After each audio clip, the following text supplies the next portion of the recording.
నాయనార్లలో ఒక మహానుభావుడు ఉన్నాడు.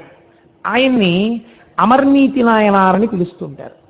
ఈ అమర్నీతి నాయనార్ది ఒక చిత్రమైనటువంటి స్వరూపం. ఎందుచేత అంటే ఈయన భగవంతుణ్ణి అపారమైనటువంటి భక్తితో కొలిచాడా అంటే భగవంతుణ్ణి కొలిచాడని మీరు చెప్పలేరు. ఆయన భాగవతుల్ని కొలిచాడు. ఇదో చిత్రం. భగవంతుణ్ణి కొలవడం గొప్ప, భాగవతుల్ని కొలవడం గొప్ప. అంటే భాగవతుల్ని కొలవడం చాలా గొప్ప. భగవంతుణ్ణి ప్రేమించిన కన్నా భాగవతుల్ని ప్రేమించిన వాడిని చూసి భగవంతుడు సంతోషిస్తాడు. నాకు ఉపకారం చేయడం కన్నా నా కొడుకు పరుసు ఎవరో కొట్టేసినప్పుడు అదేంటి స్టేషన్లో టికెట్ కొనుక్కోవడం ఎలా అని చెప్పి దిక్కులు చూస్తున్న నా కొడుకుని గుర్తుపట్టి, నువ్వు కోటేశ్వరరావు అబ్బాయి కదా, ఏం బాబు ఇలా నించున్నా అంటే, ఎవరో పరుసు కొట్టేశారండి, పండక్కి ఇంటికి వెళ్దాం అనుకున్నాను, టికెట్ కొనుక్కోవడానికి డబ్బులు లేవు, ఎలాగా అని నిలబడిపోయాను, ఇక్కడ నాకు ఎవరు తెలియరంటే, పర్వాలేదులే నాయన నేను ఇస్తాను డబ్బులు, కొనుక్కో, మీ నాన్నగారు నాకు పరిచయం అయ్యా అని చెప్పేసి టికెట్ కొని ఇచ్చారనుకోండి. మా అబ్బాయి వచ్చి, నాన్నగారండి నిన్న నా పరుసు కొట్టేస్తే ఫలానా వారండి ఆయన నాకు టికెట్ కొని ఇస్తే వచ్చానన్నారు అనుకోండి, నా జీవితాంతం మీరు నాకు జ్ఞాపకం ఉంటారు. అంటే ఒక ఉదాహరణ చెప్పాను, మా అబ్బాయికి అలా పరుసు పోవాలి, మీరు టికెట్ కొనాలని నా ఉద్దేశం కాదు, లేకపోతే ఉపకారం చెయ్యమని నా ఉద్దేశం కాదు. కానీ తన వారికి చేసిన ఉపకారం తనకి బాగా జ్ఞాపకం ఉంటుంది. అందుకని ఈయన ఏం చేసేవాడంటే ఒక గొప్ప సత్రం కట్టాడు. భాగవతులందరూ కూడా అక్కడికి వచ్చి భోజనం చేసేవాడు. చక్కటి భోజనం పెట్టేవాడు. వాళ్ళకి రోజు వస్త్రదానం చేసేవాడు. ఈ భాగవతులందరూ భగవంతుడిని నమ్మినవారు కాబట్టి ఇవి నేను ఇవ్వడం వల్ల ఈశ్వరుడు ప్రీతి చెందుతున్నాడనేవాడు, అందుకు ఇస్తున్నాననేవాడు. పొంగిపోతుండేవాడు, పరమ సంతోషపడిపోతుండేవాడు. ఇలా చేస్తుండగా కొన్నాళ్ళకి శంకరుడు చూశాడు, నీ గొప్పతనాన్ని లోకంలో ప్రకాశింప చెయ్యాలరా, నేను ఇలా విడిచిపెట్టేస్తానా అన్నాడు. ఇదే వినయంతో ఒక్కసారి భగవంతుడు ముందు నిలబడితే ఎలా హృదయంలో దూరి రక్షిస్తాడో చూపించడం అమర్నీతి నాయనారి యొక్క జీవితం. ఒకనాడు శంకరుడు బ్రహ్మచారి రూపంలో వచ్చాడు. ఓ గోచి ఒకటి పెట్టుకున్నాడు. పెట్టుకుని ఆ దర్భలు చేత్తో పట్టుకున్నాడు. ఓ గొడుగు వేసుకున్నాడు. వామనమూర్తి వచ్చినట్టు వచ్చాడు. వస్తే ఈయన గబగబా ఎదురెళ్ళాడు. ఓయ్ రుద్రాక్షమాలలు వేసుకుని విభూతి పెట్టుకుని ఎంత అందంగా ఉన్నాయో, ఓయ్ పిల్లడా చాలా సంతోషం, ఇవాళ నువ్వు మా యొక్క సత్రంలో ఉండి కొద్దిగా భోజనం చేసి హాయిగా ఉండి వెళ్ళాలి నాయనా అన్నాడు. తప్పకుండా మీ సత్రంలో ఉంటాను, తప్పకుండా మీరు పెట్టిన భోజనం చేసి పెడతాను, కానీ ఒక్కసారి నదికి వెళ్ళి స్నానం చేసి వస్తాను.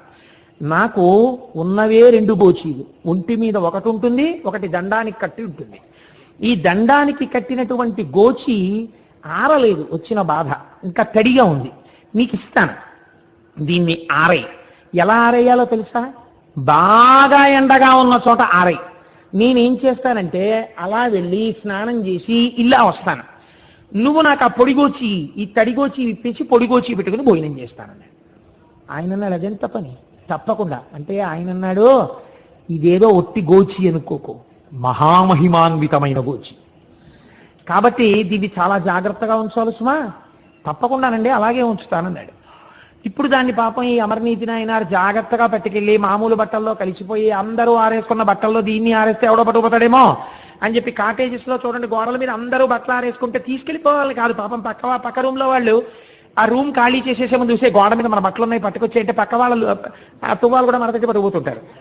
అలా ఎవడ పట్టుకుపోతాడో, ఇదేదో చాలా పవిత్రమైన గోచి, శక్తి కలిగిన గోచి అన్నాడు ఆయన. ఎందుకు వచ్చిందని చెప్పి ఈయనే గోచి ఆరేసి అక్కడ కూర్చున్నాడు.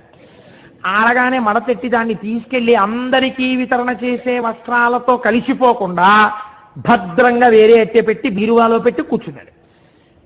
ఇలా వెళ్ళాడు, అలా వచ్చేసాడు. ఏ స్నానం చేయాలి, నెత్తి మీద గంగ ఉంది అన్నాడంతే తెలిసిపోయాడు, వచ్చేసాడు. అబ్బో ఒళ్ళంతా తడి చలేస్తోందో, తొందరగా గోచి పట్రా పెట్టుకుంటానన్నాడు. ఆయన లోపలికి వెళ్ళి ఇట్టే వస్తానని వెళ్ళాడు. ఆ గోచియే లేదు, అన్నీ ఉన్నాయి. అమ్మన ఆయన చాలా మహిమాన్విత గోచి అన్నాడు, ఇది ఎక్కడ కూడా అని చెప్పేసి ఇల్లు వెతికాడు, వాకిలి వెతికాడు. ఈయనేమో తడి గడగడగడగడగడలు ఆడిపోతుంటే దిక్కుమాలిన గోచి ఎక్కడ పెట్టావు పట్రా అంటాడు ఈయన. అయ్యా వచ్చేస్తున్నాను, నన్ను మన్నించండి, గోచి కనపడలేదన్నాడు. నాకు అర్థమైంది, నీ కన్ను నా మీదే పడింది, నాకొక మహిమాన్వితమైన గోచి ఉందని, ఎప్పటికైనా నేను నిన్ను చూడ్డానికి వస్తానని, నాకు కొత్త బట్టలు పెట్టే ప్రయత్నంలో ఈ పాత గోచి కొట్టేయచ్చని, దానివల్ల మహిమలు పొందచ్చని నా గోచి కాజేశాం. హమ్మ వైశ్యుడా, నీ సంగతి నాకు తెలియదనుకున్నావా? నువ్వు చేసిన అన్నదానంలో, నువ్వు చేసిన వస్త్రదానంలో వ్యాపారమే ఉంది, అందులో నీకు నిజంగా భగవంతుని యందు ప్రీతి లేదన్నాడు.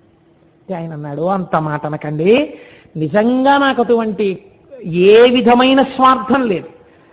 అంటే నిరూపించుకుంటావా అన్నాడు. నిరూపించుకుంటానన్నాడు. అయితే సరే, ఏది ఓ గోచీలై పెట్టుకుని, నేను పెట్టుకున్న గోచీ పిండి ఒక తులాభారంలో వేస్తాను, ఒక తక్కెట్లో. నా గోచి అంత గొప్పది అంటుంటే వీళ్ళందరూ ఏమిటా మొండికేసి మాట్లాడటం, ఏదో పెద్ద గోచి గొప్పది అంటున్నాడు అనుకుంటున్నారు కదా. నా గోచితో సమానమైన వస్త్రాలు, ఐశ్వర్యం నీ దగ్గర ఉందేమో చూపించాను అని గోచిను ఓ పక్కన పారేశాడు తక్కెట్లో. పాపం ఆయన ఇంట్లో దానం చెయ్యడానికి పెట్టుకున్నటువంటి పంచలు, చీరలు తీసుకొచ్చి అన్నీ వేసేశాడు, లేవదు. అమ్మో నిజమే, ఎంత గొప్పదో, ఈయన పెట్టుకున్న గోచియే ఇంత గొప్పదైతే ఈయన గొప్పదని చెప్పిన గోచి ఎంత గొప్పదో అనుకుంటున్నారు చూసేవాళ్ళు.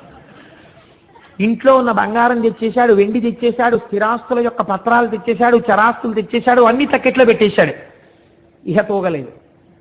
ఆలోచించాడు, ఓహో వచ్చినవాడు సామాన్యుడు కాడనుకున్నాడు. భార్యని పిలిచాడు, 2 బిడ్డల్ని పిలిచాడు, రండి అన్నాడు.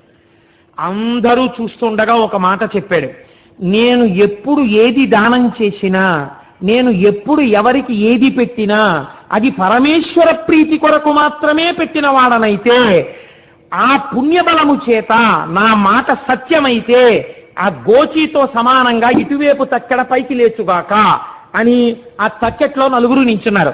ధన్మని గోచి ఉన్న వైపు కిందకి దిగిపోయింది, పైకి లేచిపోయింది. బ్రహ్మచారి అంతర్ధానం అయిపోయాడు. ఆ దేవాలయంలో ఆయన రోజు ఏ శంకరుణ్ణి ప్రార్థిస్తాడో ఆ పరమాత్మ నందివాహనారూఢుడై పార్వతీ సహితుడై సాకారంగా ప్రత్యక్షమయ్యాడు. ఈ 4 తనలో ఐక్యం చేసుకున్నాడు. నీవు చేసిన సేవలో ఉన్నటువంటి గొప్పతనాన్ని ఆవిష్కరించి నిన్ను నాలో కలుపుకోవడానికి నువ్వు ఒక్క నమస్కారం నిజాయితీతో చేసినందుకు నా వస్త్రము కన్నా నీ వినయం గొప్పదని తక్కెటిని పైకి లేపి నాలోకి నేను తీసేసుకున్నానన్నాడు.